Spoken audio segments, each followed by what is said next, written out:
medyo mahaba-haba pa yung lalakbay din. At hindi alam kung paano tatapusin. Paano natin tatapusin to? Nililinis nila yung mga ito. Yung room lang talaga medyo mga amigo. Medyo mataas pero maganda yan. Good morning Kuya Beljun! How are you? Yeah, buenos dias! Kumusta ang araw na ito Kuya Beljun? Ito, maulan. Maulan, pero kahit maulan, ayan, laban lang. Kaya attire mo. Laban lang tayo para tayo magtrabaho para kahit wala tayong laban. Grabe yung mo, no? Grabe yung attire mo ngayon, pang ulan, malamig di ba, maulan. Oo nga po mga amigo. Magandang araw po sa inyong lahat mga kababayan ko. Aking mga amigo, mahal nating kababayan at nandito po tayo ngayon sa Casa Guiana Private Resort. Ang resort na para sa inyo. At for today's video dahil medyo maambon, tinatanong sa akin ni Ninong kung magtatrabaho daw yung mga tao or papapasukin ko daw ba. Sabi ko depende sa kanila kung gusto nila.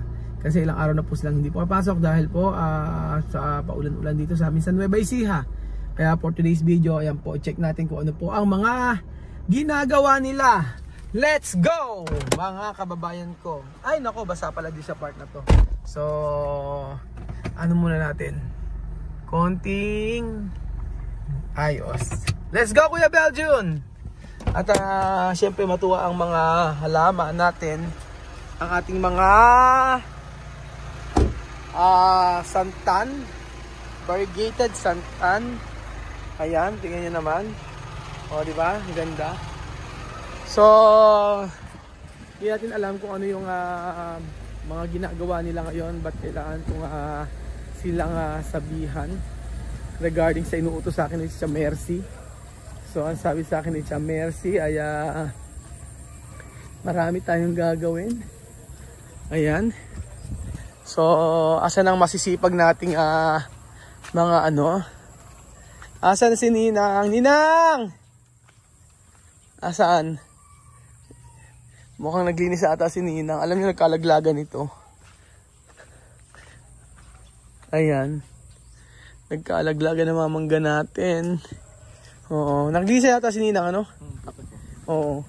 Masipag naman ang aking Ninang. At talaga naman na alam niya ng dumi ng sa resort. At ano nangyari? Ba't yung mga rito? So, ewan ko kung ilan yung gumawa ngayong araw. At sasabi sa akin, inuutosan ako ni Tia Mercy. Sabi ni Tia Mercy, oo, okay. Ayan. Kahit sa maulang panahon ngayon, ang mga bakal ay paubos na. Buti na lang, salamat sa hardware na kinukuha na namin dahil pwedeng umutang. 1 month to pay, mga amigo. Marami pa rin pala. Akala ko konti na rin bakal. No? Marami pa rin, no? Carry pa. At saka yung mga hollow blocks natin, fully paid dito. Pero ito, meron tayong pang slab. Pambakod. Pambakod pala. At syempre, nabakuran na po lahat. Kaya Beljun, di ba ang saya? Kulang na lang ng So, ayan. 50% na. Ano ang naisipan nyo? Ba't pumasok kayo? Ilang araw na kayo hindi pumasok eh, no? Nananakit na ba katawan? Riley? Oho daw, oho. So, diretso ang trabaho. Ano ginawa? Nagbuhos ba? May nagbuhos ba? Inaasintahan. Ilan ba kayo? Kumpleto ba kayo? O hindi kayo kumpleto? Wala ako. Ilan kayo pumasok? Hindi nyo alam. Pero hindi kumpleto. Hindi kumpleto, yun. Hindi kumpleto ngayon. Sila Ninang, umalis na? So, hindi kumpleto ang pasok ngayon kasi maulan-ulan. So, dito po, puntahan natin to sila paring Tino. Na kung saan ay tinatapos nila ito. The problem is, papaano nila, magsisimula na raw sila sa kabila. Ayan. Ito. Ano naisipan niyo pumasok kayo? Hindi na kaya. Wala na kayong sasahurin eh, no? Hindi na kaya pagka hindi pumasok. Kaya nga. Paano kayo maghuhukay ngayon din eh? sa unang mag-uong, sa likod. Ah, sa likod muna kayo. Wala rin mag-uong, wala tubig. Kaya nga.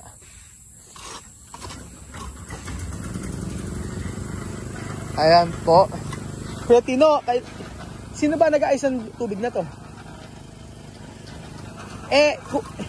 Ngayong linggo, iayos ito, no? Kasi kung alam daw tubig sa kabila, ne? Oo. O sige, no?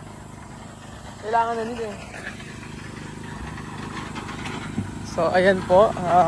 Mahalaga po rito ay na ano naman po. Na Mayor, kumusta na yung project natin sa ano? Yung mga flood control. Ha? Ito. Ba't andito yung mga ano? Andyan, Mayor, yung mga alaga mo. Oh. Ba't andyan yung mga alaga mo, Mayor? Andyan yung mga alaga mo? Maulan. Ba't andyan yung mga alaga mo, mga ano, mga buhaya? Alam mo ba pag maulan, gusto nila yun. Gusto. Ba't ikaw hindi mo gusto ang ulan? Ba't di mo gusto ang ulan? Pero mo kasi nabili rin yung mga halaman. Ba't ikaw, hindi mo mga buhaya ka mo, gusto yung mga ulan? Oo. Ba't ikaw ayaw mo? Ako, kahit hindi mo nakubuhaya. Joke lang. Ayaw mo. Ayan. Patuloy sila nagbabakal. Panoorin natin.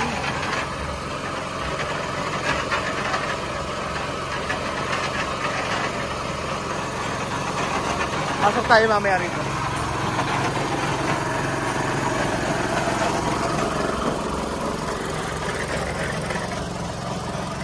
So, mga masisipag, hindi man kumpleto.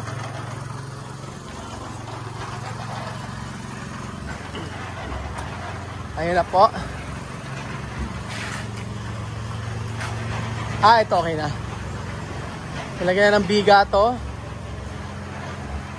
mga amigo. At sa part na to, maglalagay sila dito. Ito yung lalagay nila. Kasi magkakaroon ng ano dito. Ihahang nila ng 1 metro ata. Tapos mag-i-start na sila dito magbakod. Medyo maluwang pa likod. Maluwang pa yung likod niyan. Tapos ayan po mga amigo, may mga biga na. Ang mahalaga po ay merong natatapos. At syempre, ewan ko ba nagkaroon ng bintana rito, pero okay na rin siguro. Kasi pantry to eh. So medyo mahaba-haba pa po itatakbo nito. Medyo mahaba-haba pa yung lalakbayin. Pero importante nga po, may nasisimulan. At hindi alam kung paano tatapusin. Paano natin tatapusin to? Diretso lang ang gawa. Ayan po. Yan, si Kuya.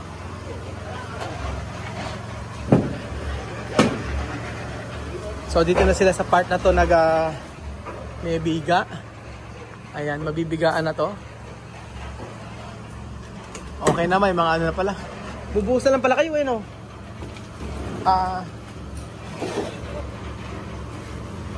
Ito mo. Maayos nga mga yan, tingnan nyo. Pagka Sabado at Linggo, nililinis nila yung mga yan. Yung room lang talaga, medyo ano, medyo ano yung room, mga amigo.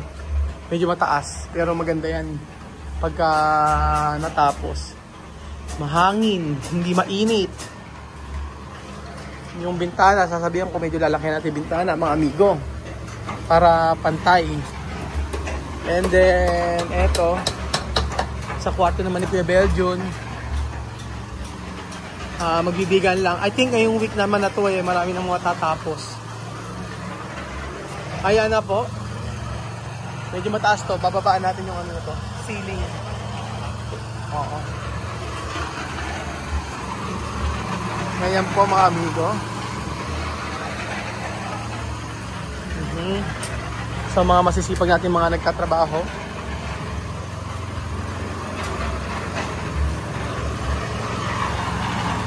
Ang mahalaga may nasisimulan, sabi ko. Yung kasi sa akin ngayon eh. Para kasi dati nagpagawa ako ng bahay, nagmamadali ako. Sabi ko, sige magpagawa tayo ng bahay.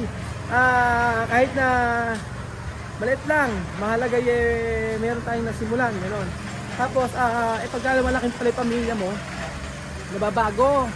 Parang hindi gano'n yung nangyayari. Parang sabi, ang liit pala ng bahay, hindi tayo kasya. Ganoon.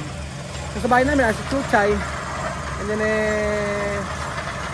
si Chuchen, tapos ayan, kaya medyo masuot na kami sa bahay.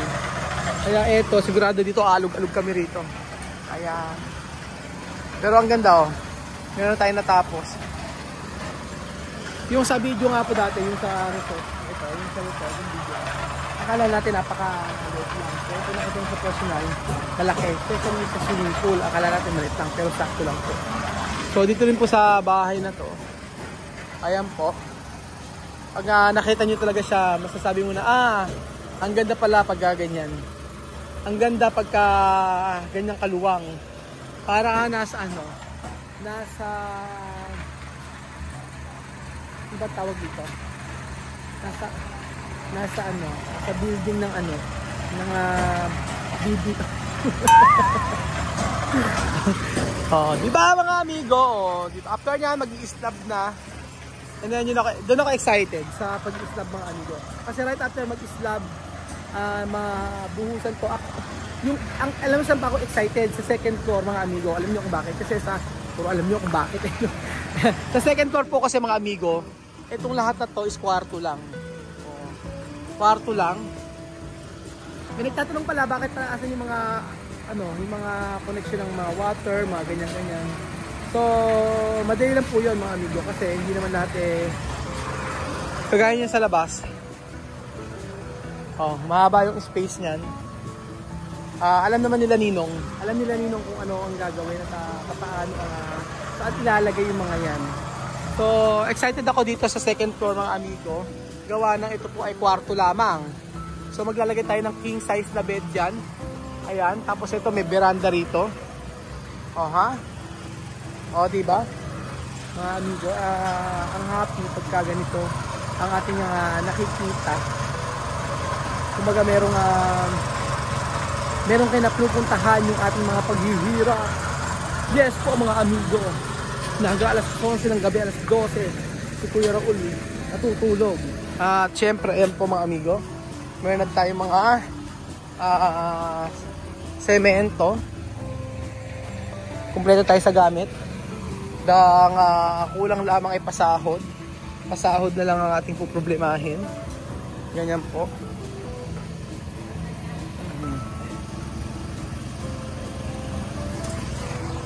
So ayan po mga amigo, yan ang latest sa ating ipinapagawang bahay na kung saan naway matapos sa takdang panahon. Kung hindi man na agad-agad matapos, di mag-antay na lang tayo. Pero excited ako kung ano yung katatapusan nito. Nawa po kaya nga po sa gusto magpagawa, message po ako sa Pinay ko Toragini. At nakita niyo yung project natin sa Cavite, saka ibang mga project natin. Talaga namang natapos at talaga namang satisfied ang mga nagpapagawa. Medyo may katagalan lang minsan, pero at least natapos po. So ayan po mga kababayan ko, maraming salamat po sa inyong pagtutok sa episode na ito. At God bless po mga kababayan ko. Adios. Thank you so much sa inyong love. Thank you so much sa inyong pagmamahal kay Kuya Raul.